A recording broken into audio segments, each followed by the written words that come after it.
ওরে মুর্শিদের দরবারে তাই ভক্ত মুরিদ গায়ে আজকে ভক্তি সহকারে পাক পাঞ্জাতনের নূরে রওজা ঝলমল করে জান্নাতি সুবাস ওরে মুর্শিদের দরবারে জান্নাতি সুবাস ওরে মুর্শিদের দরবারে।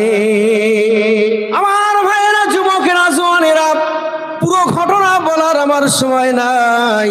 যদি কামেল ওলি আল্লাহর সহবত ইখতিয়ার করতে পারেন, তার আদেশ হুকুমগুলো যদি মেনে চলতে পারেন, আল্লাহর ওলি আল্লাহর মেহবুব বলেন এই বান্দাগুলো ইন্তেকাল করে কবরে যাবে, আল্লাহ তাআলা তাদের কবরগুলো বেহেশতের গুলজার বানিয়ে দেবেন।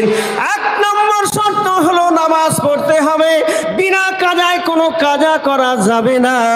কোরআন পড়তে হবে, কোরআনের ওজিফা পড়তে হবে, হালাল খানা খেতে হবে, তাকওয়া পরেশগারির জীবন বানাতে হবে।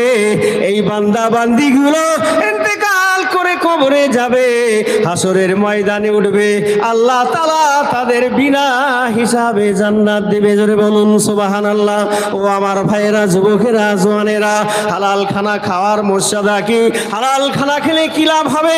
কামেল ওলি আল্লাহর সহবত ইখতিয়ার করলে কি লাভ হবে? আমার মুর্শিদ সুফি মুফতি আজান গাজী রহমাতুল্লাহ আলাইহি, এইখানে তার জন্মস্থান, আল্লাহর ওলির জন্মস্থান।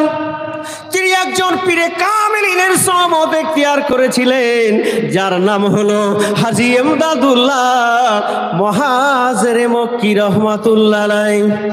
আর জোরে বলেন, হাজী ইমদাদুল্লাহ মুহাজিরে মক্কি।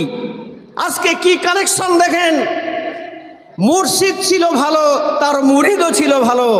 হাজী ইমদাদুল্লাহ মুহাজিরে মক্কি রহমাতুল্লাহ জীবনে আল্লাহ পাওয়ার প্রত্যাশা ছিল, আল্লাহ তার হাসিল হয়েছে। সুফি মুফতি আজান গাজী রহমাতুল্লাহ টার্গেট ছিল আল্লাহকে হাসিল করা। ওই সুরির জঙ্গলে তিনি আল্লাহকেই হাসিল করেছেন। জোরে বলুন সুবহানাল্লাহ।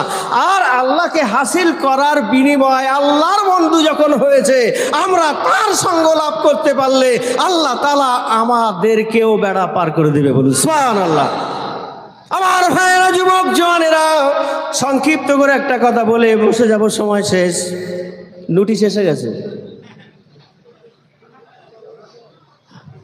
হাজী ইমদাদুল্লাহ মুহাজিরে মক্কি রহমাতুল্লাহর কাছে মুর্শিদ মুরিদ হয়েছিলেন, তাই তো নাকি গো?